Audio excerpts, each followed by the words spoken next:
All right, so here it is. 10 secrets to real estate investing everyone misses. Yeah, you heard that right. 10? You ever notice how everyone becomes a real estate expert the minute you mention you're looking at properties?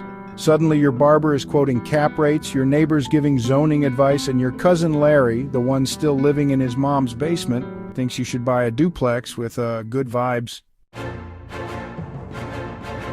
But here's the twist. Most of them don't know what they're talking about. They miss the real secrets, the kind you only learn by doing, failing, regrouping, and doing it again. Preferably without losing your shirt, your spouse, or your Saturday golf game. Now here's the hard truth they don't put on those motivational posters. You see a lot of real estate gurus online showing off luxury cars, waterfront condos, and passive income dreams. What they rarely show is the cracked foundation, the unresponsive plumber, or that moment they realized they bought in a flood zone because the seller talked fast. That's where the real secrets hide, in plain sight behind the hype. So, here's the thing, deals are found, not handed to you. If it fell in my lap as your strategy, you're confusing investing with a game of Jenga. Real deals don't land on your plate like grandma's lasagna.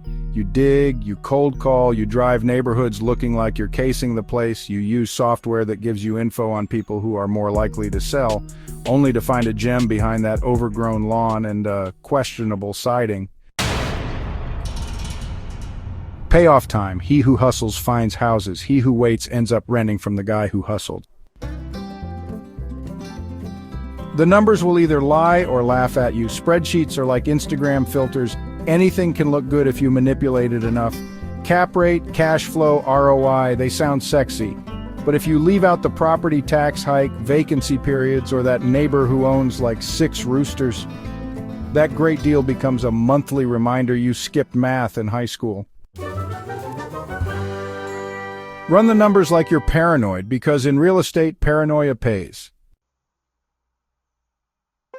Real estate is local, so, stop quoting national trends. National averages don't mean squat if your property is across the street from an old meatpacking plant that now hosts late-night drum circles. Your city isn't like every other city. Heck, your zip code might have a personality disorder. Learn your market like you're dating it. Meet the locals, learn the gossip, and figure out why that one street never appreciates. Hint, it's not the ghosts. Know your blocks or lose your shirt, and shirts aren't cheap these days. So here's the thing, the rehab budget is basically a polite lie. Contractors will tell you what you want to hear, kind of like that guy at the dealership who says, "Oh yeah, this thing will run forever." The first budget is like a first date. It's all smiles and charm, but by like week 2 it's dry rot, mold, and suddenly you've got a missing permit that now needs an environmental impact study. Yeah, welcome to the party. Here's the payoff. Always add 25% to your budget, and honestly throw in 10% for therapy just in case. Alright, secret number 5. Cash flow is king, but appreciation is its smooth-talking cousin. Buying for appreciation is like dating someone for their potential. Sounds good, but 5 years later they're still, figuring things out. Cash flow keeps the lights on. Appreciation is a bonus, not a plan. If it comes, awesome. If not, well, your bills don't care. Hope is not a strategy, but cash in hand, that's gospel. Motivation matters more than the property. You're not buying a house, you're buying the seller's headache. Most good deals come from motivated sellers, divorcees, tired landlords, heirs who'd rather get Bitcoin than bricks. Find their story, and you'll find your price. People sell for personal reasons. Listen like a therapist, buy like a boss. So here's the thing, at some point you will lose money. If you've never lost money on a deal, you haven't really been in real estate. You've just been, in denial. Even the pros step in it from time to time. Maybe it's bad tenants, maybe the market dips, or heck, maybe you find a surprise well in the backyard. It happens. The key is just making sure it doesn't happen on every deal. Real estate is a contact sport. You've got to expect a bruise or two along the way. Your team is actually more important than your property. A great agent, contractor, inspector, a friend who thrives on rejection, super useful for making offers, a friend who's a finance major to run the numbers, and an attorney who can save your bacon. Now a bad one? Yeah, they'll deep fry it. Seriously, don't just hire Cousin Larry because he once fixed a faucet and watches a lot of YouTube. You want pros who've been through the ringer and know how to squeeze it dry. The right team makes you money. The wrong team makes you memes. Systems beat genius. You can be smart or you can be systemized. Smart works once, but, systems work every time. If your entire strategy is, I'll wing it, you'll get flapped. Use checklists. Document your steps. Know your process so that when things go sideways, you don't.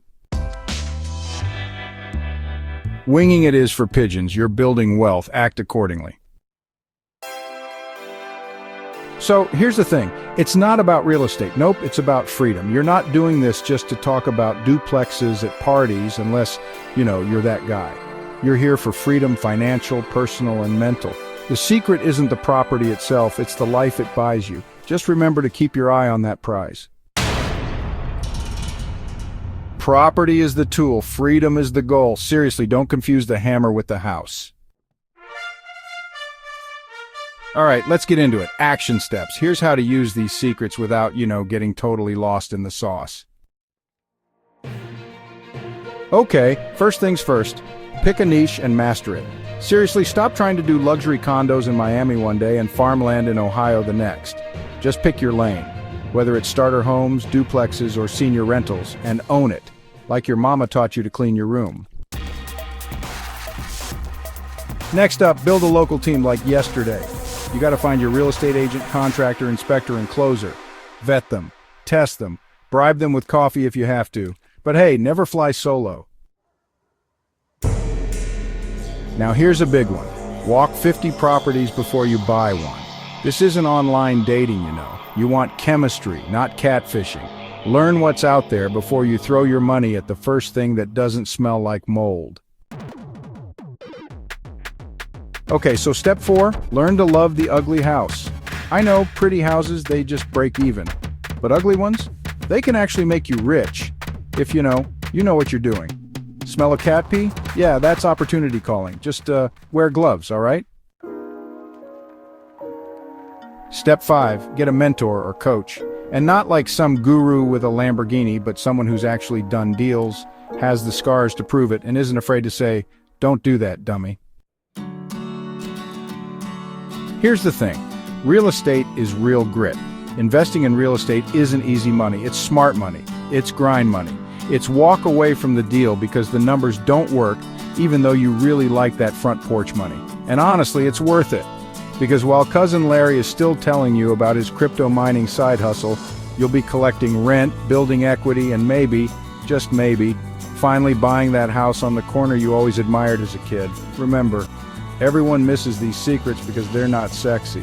But if you can embrace them, stay smart, and laugh at the chaos along the way, you just might build a real estate empire with a sense of humor and your shirt still on.